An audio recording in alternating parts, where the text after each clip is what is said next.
On July 22, 1991, a man named Tracy Edwards stumbled out of an apartment building in Milwaukee, Wisconsin, his hands still cuffed. Frantic and desperate, he flagged down two police officers, leading them to apartment 213, where one of the most gruesome crime scenes in American history awaited.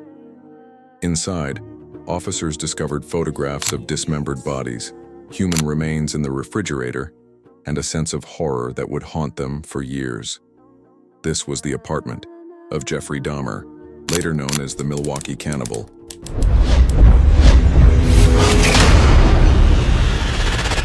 But how did this seemingly quiet man become one of the most notorious serial killers in U.S. history? This is the chilling story of Jeffrey Dahmer. Jeffrey Lionel Dahmer was born on May 21, 1960 in Milwaukee, Wisconsin. His childhood seemed normal at first, but things began to change after a double hernia surgery at the age of 6. Jeffrey became withdrawn, quiet, and often felt isolated.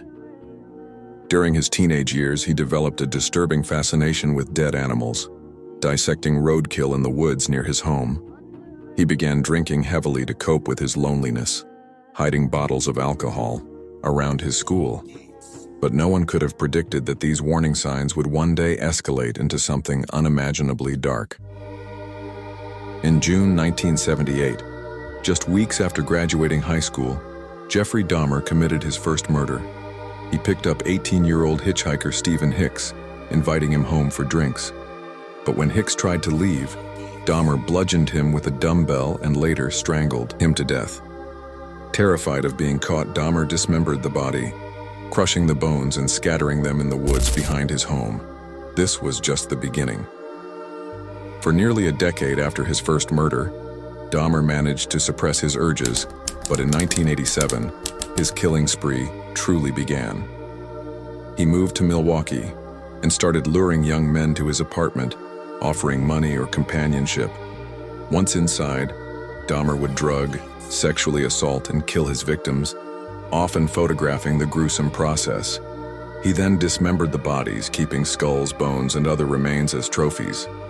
His crimes grew more depraved as he began experimenting with cannibalism, consuming parts of his victims to make them a permanent part of him. On July 22, 1991, Tracy Edwards managed to escape from Dahmer's apartment. He ran through the streets, still wearing the handcuffs that Dahmer had locked around his wrists. When police arrived at the apartment, they were greeted by a horrific sight.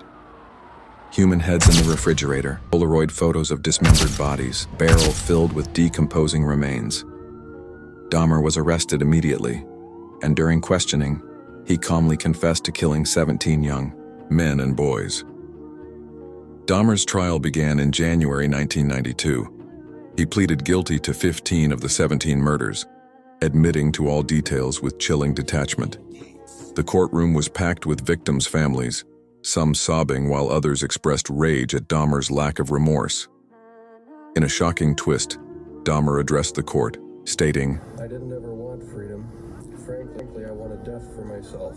He was sentenced to 16 consecutive life terms, totaling 957 years in prison. Dahmer was imprisoned at the Columbia Correctional Institution in Portage, Wisconsin. He reportedly found religion, expressed remorse, and began seeking forgiveness, but not everyone was convinced. On November 28, 1994, fellow inmate Christopher Scarver attacked Dahmer with a metal bar, beating him to death in the prison gym.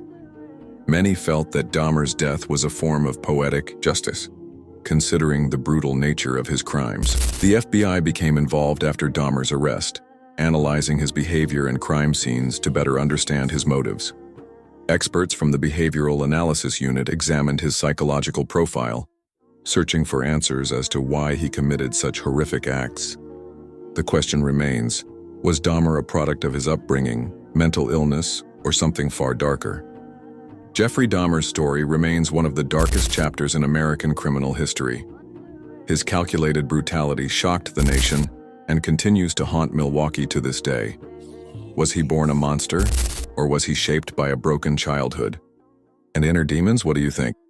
Drop a comment below and don't forget to subscribe for more true crime stories.